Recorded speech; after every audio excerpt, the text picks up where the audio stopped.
ja. Bon dia, soc Juli Capilla, de Lletra Impresa Edicions. Estem encantats de participar en esta primera trobada virtual de la Marina Baixa. Vull presentar-vos alguns llibres nostres, som una editorial valenciana amb seu a Gandia.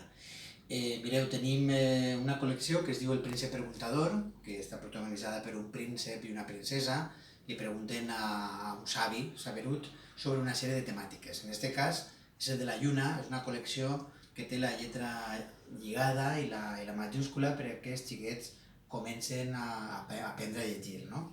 És una col·lecció molt divertida i molt amena i tenim una sèrie de títols, a banda de la lluna, el del grill i els insectes, el del castell, el de Joan Miró, i que aprenen els colors també, el que cap en el cap, sobre els sentits, sobre les sensacions, etc.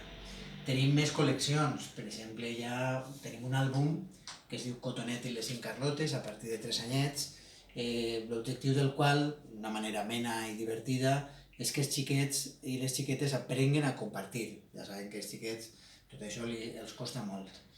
A partir de 6 anyets tenim el de la Bruixa Xocolata, mostres mostosos i un primer número que es diu La Bruixa Xocolata, que és a partir de 6 anyets, quan els xiquets ja reconeixen la lletra i ja tenen una certa soltura, doncs una sèrie d'aventures amb una bruixa molt dolça i molt simpàtica.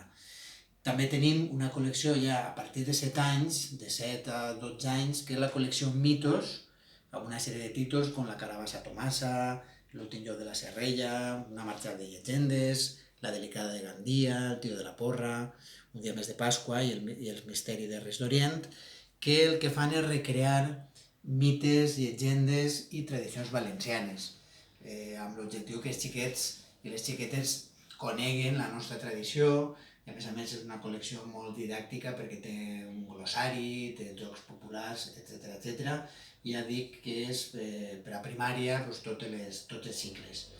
I finalment, Diu que diuen és una col·lecció que està entre 8 i 12 anys. Són 12 contes molt ben escrits per Miquel Lluís Muntaner, que el que fan és recrear, els protagonistes, diguem-ne, són animals i éssers fantàstics, i d'alguna manera ja com un ensenyament, sense caure en la moralitat, no? Però vaja, és un recull de contes molt divertit i que ha tingut un cert èxit entre el nostre públic. Bé, doncs moltes gràcies, esperem que l'any que ve puguem fer esta trobada presencial. Molt bé, moltes gràcies.